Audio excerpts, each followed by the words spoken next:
Hi friends, welcome to my channel. ഇന്ന് ഞാൻ ഉണ്ടാക്കുന്ന ഒരു നാടൻ രീതിയിൽ ഇഞ്ചിക്കറി ഉണ്ടാക്കുന്നുണ്ടാ. ഇത് വീട്ടിൽ തന്നെ കൃഷി ചെയ്ത ഇഞ്ചിയാണ്ടാ. അപ്പോൾ ഞാൻ നല്ല പറിച്ചണം. അപ്പോൾ ഞാൻ ഓർത്ത് നാടൻ രീതിയിലൊന്ന് ഇഞ്ചിക്കറി ഉണ്ടാക്കാന്ന്. അപ്പോൾ ഇത് തൊലി കളഞ്ഞെടുക്കാട്ടെ. ഇതിൻ്റെ എല്ലാം ഇത് നാടൻ രീതിയിൽ തന്നെയായിട്ട് ഉണ്ടാക്കണത്. പഴയ കാലത്ത് അമ്മമാരൊക്കെ നമ്മൾ ഉണ്ടാക്കൂലേ. ഇപ്പം അങ്ങനെ ആരും ഉണ്ടാക്കാറില്ല. തേങ്ങയൊക്കെ വറുത്ത് വെളിച്ചെണ്ണയിലൊക്കെ വറുത്ത് ഉണ്ടാക്കണം. ആ രീതിയിലാണ് ഞാൻ ഇഞ്ചിക്കറി ഉണ്ടാക്കണേ.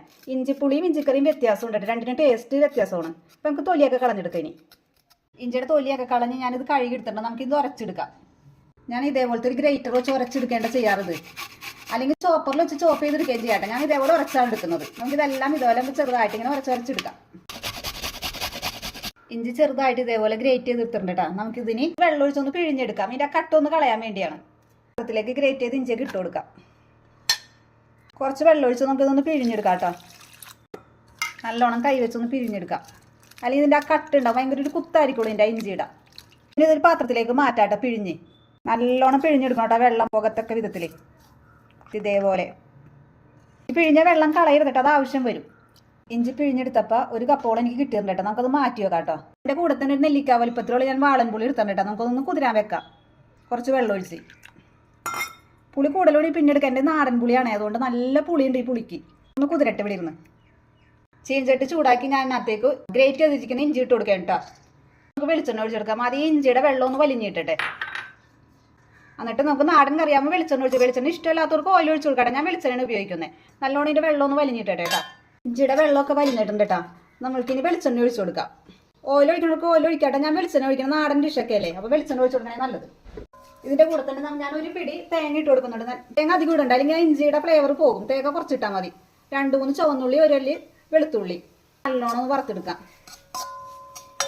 നല്ലോണം ഗോൾഡൻ കളർ ആവണം. ഒരു ചെറുതയിലിട്ട് വറുക്കട്ടെ, അല്ലെങ്കിൽ കരിഞ്ഞു വെക്കും. ചെറുതയിലിട്ട് നല്ലോണം ഒന്ന് വറുത്തെടുക്കാം. ഇഞ്ചിയും തേങ്ങ നല്ലോണം ഗോൾഡൻ കളർ ആയിട്ടുണ്ട്. ചെറുതയിലിട്ട് തന്നെ വറുത്തെടുക്കണം. അതേ വെളിച്ചെണ്ണയൊക്കെ നല്ലോണം ഇറങ്ങി വന്നിട്ടുണ്ട്. ഈ സമയത്ത് ഞാൻ വറുത്ത സമയത്ത് 2 വറ്റൽമുളകും കുറച്ച് കറിവേപ്പിലും കൂടി ഇട്ടത് നിങ്ങളെ കാണിക്കാൻ മറന്നു കേട്ടോ. അപ്പോൾ നമുക്ക് തീ കുറച്ചിട്ടുണ്ട്. ഓഫ് ചെയ്യണമെങ്കിൽ ഓഫ് ചെയ്യാം, തീ കുറക്കണമെങ്കിൽ കുറച്ചിടാം.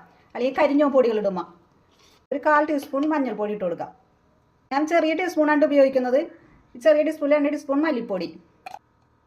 എരിവിനനുസരിച്ച് മുളക് പൊടി ഇട്ട് കൊടുക്കുക. അത് എടുത്തിട്ട് ഇഷ്ടമനുസരണം ഇട്ട് കൊടുക്കുക. എരിവ് ഞാൻ ഇതിനകത്ത് 1 ടീസ്പൂൺ മുളക് പൊടി ഇട്ട് കൊടുക്കുന്നുണ്ട്. ഇതൊന്ന് വറുത്തെടുക്കാം. കരിഞ്ഞു വരുതട്ടാ. തീ കുറച്ചിട്ട് സൂക്ഷിച്ച് വേണം വറുത്തെടുക്കാൻ. ഇതൊന്ന് മൂത്ത് കഴിയുമ്പോൾ ഒന്ന് ഓഫ് ചെയ്യാൻ. ഓഫ് ചെയ്തിട്ട് ചൂടാറിക്കേണ്ടത്. നമുക്കൊന്ന് ഫൈനായിട്ട് ഇതൊന്ന് അരച്ചെടുക്കാം കേട്ടോ.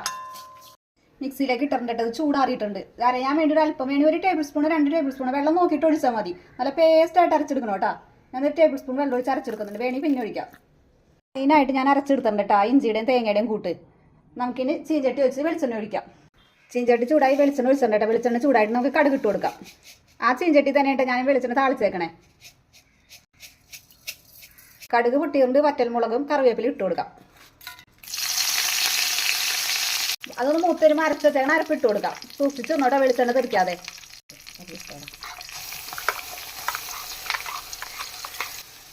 ആ മിക്സിയുടെ ജാറിലേക്ക് നമ്മൾ നേരത്തെ ഞാൻ പറഞ്ഞില്ലേ ഇഞ്ചി പിഴിഞ്ഞ് വെച്ചിരിക്കുന്ന ആ വെള്ളം കുറച്ച് ഒഴിച്ച് നമുക്ക് ഒന്ന് ലൂസാക്കിയെടുക്കാം. അരപ്പൊക്കെ ഒന്ന് കഴുകിനകത്തേക്ക് ഒഴിക്കാം. ആവശ്യത്തിന് നോക്കിയിട്ട് ഒന്നോട്ട് എടുക്കാൻ.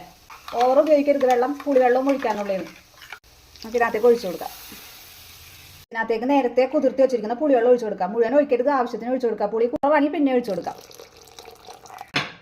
നമുക്കിതെല്ലാം ഒന്ന് മിക്സ് ചെയ്യാം കേട്ടോ. ഇതൊരു ഉപ്പൊന്നും ഇട്ടിട്ടില്ല. 1 ടീസ്പൂൺ ഉപ്പിട്ട് കൊടുക്കുന്നുണ്ട് കേട്ടോ. പിന്നെ നോക്കിയിട്ട് വേണം ഇടാം. ഇനി കറി തിളക്കുമ്പോൾ അത് നല്ല ഡാർക്കായിട്ട് വന്നോളൂ. അതാണ് ചെറുതയിലിട്ട് നല്ലോണം ഒന്ന് ഫ്രൈ ചെയ്ത് കൊടുക്കണമെന്ന് പറഞ്ഞാൽ നല്ല ഡാർക്ക് കളറായിട്ട് വരും. അല്ലെങ്കിൽ കരിഞ്ഞ കളറായിരിക്കുള്ളൂ, കരിഞ്ഞ ടേസ്റ്റും ആയിരിക്കും. നമുക്ക് ഇനിയും ചെറുതയിലിട്ട് നല്ലോണം ആ എണ്ണ തെളിയുന്ന വരെ ഒന്ന് വറ്റിച്ചെടുക്കാം. ചെറുതായിട്ട് കുറുകി വരും. ഒന്ന് ചെറുതയിലൊന്ന് ഇട്ട് കൊടുക്കാം കേട്ടോ. കുറച്ച് മിനിറ്റ് കറി നല്ല കുറുകി നല്ല ഡാർക്ക് കളറായി വന്നു തുടങ്ങിയിട്ടുണ്ട്. ഈ സമയത്ത് ഞാൻ ചെറിയൊരു കഷ്ണം ശർക്കര ഇട്ട് കൊടുക്കുന്നുണ്ട് കേട്ടോ. ശർക്കര ഇല്ലെങ്കിൽ പഞ്ചസാര ഇട്ട് കൊടുക്കാം. ആ ഉപ്പും പുളിയും എരിവും എല്ലാം ബാലൻസ് ചെയ്യാൻ വേണ്ടിയിട്ട്. അപ്പം മധുരം കൂടി ആകുമ്പോൾ ചെറിയൊരു മധുരമുള്ളൂ. മധുരം ആകുമ്പോൾ നല്ല ടേസ്റ്റ് ആയിരിക്കുള്ളൂ. ഇത് നല്ലോണം ഒന്ന് കുറുകി വരട്ടെ. ഇഞ്ചിക്കറിയൊക്കെ നല്ല വറ്റി എണ്ണയൊക്കെ തെളി നല്ല കുറുകി വന്നിട്ടുണ്ട്. ഇഞ്ചിക്കറി എല്ലാവരും ഇതേപോലെ ട്രൈ ചെയ്ത് നോക്കണം കേട്ടോ. വീഡിയോ കാണാൻ എല്ലാവരും എന്നെ സബ്സ്ക്രൈബ് ചെയ്ത് സപ്പോർട്ട് ചെയ്യണേ. Okay, by.